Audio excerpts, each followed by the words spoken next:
بقولك ايه يا حمو؟ نعم يا ست، خير. مالك بس يا حبيبي؟ تعال اقعد. حبيبك وتعالى اقعد؟ يبقى اكيد عايزه حاجه. اتكلمي يا اختي، على طول اتكلمي. اصل اختي كانت عايزه تيجي تتغدى عندنا النهارده. ايه ده؟ هي اللي قالت لك بقى انها جايه، ولا انت اللي قعدت اتحايلتي عليها ومسكتي فيها بالجامد؟ اصل انا عارفك يا اختي كريمه قوي. هي قالت انها جايه وانا مسكت فيها، طبعا مش اختي. طب يا اختي، وناويه تعملي لها ايه بقى على الزفت؟ زفت؟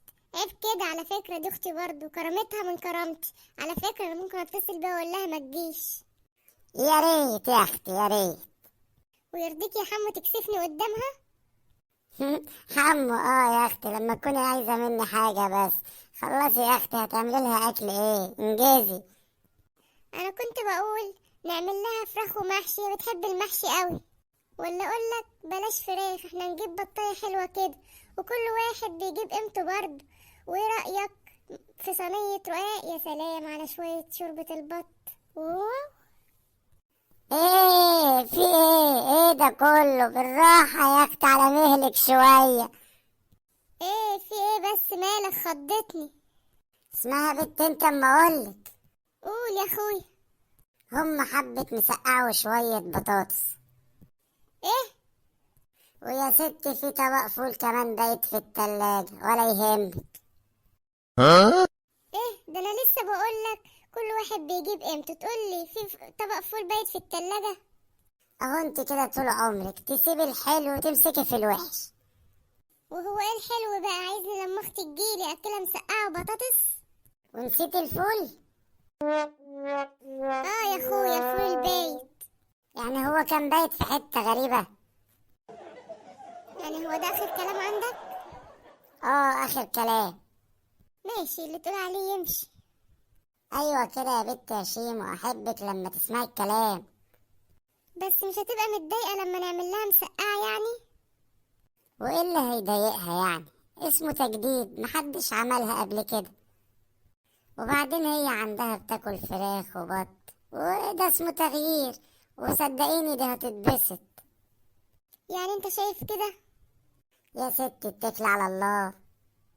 ونعم بالله يا اخويا، هقوم احضر الغدا انا بقى. اما اشوف بقى لما يعرف ان اختي اللي جايه تتغدى عندنا هيعمل ايه. هيرضى ياكلها مسقعة وفول بايت ولا ايه؟ خلصت الاكل وكله تمام. دي اختك هيعجبها الاكل ده قوي.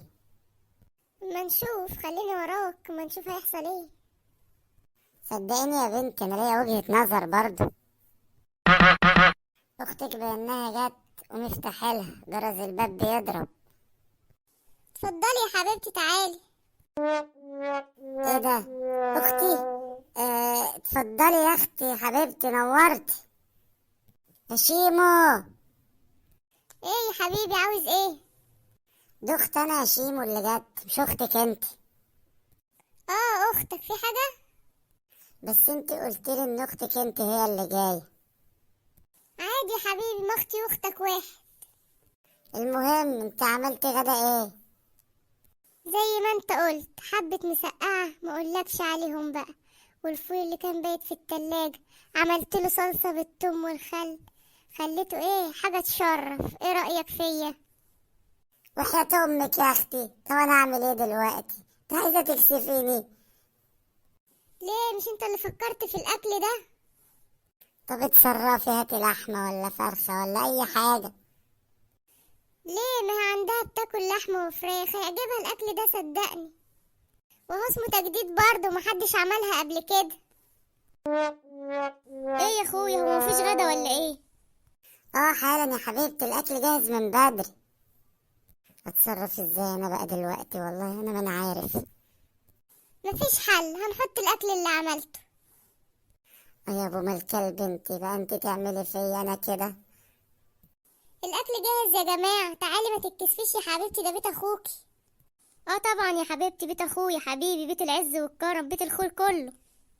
يا اختي ما تتمطعيش قوي كده بس.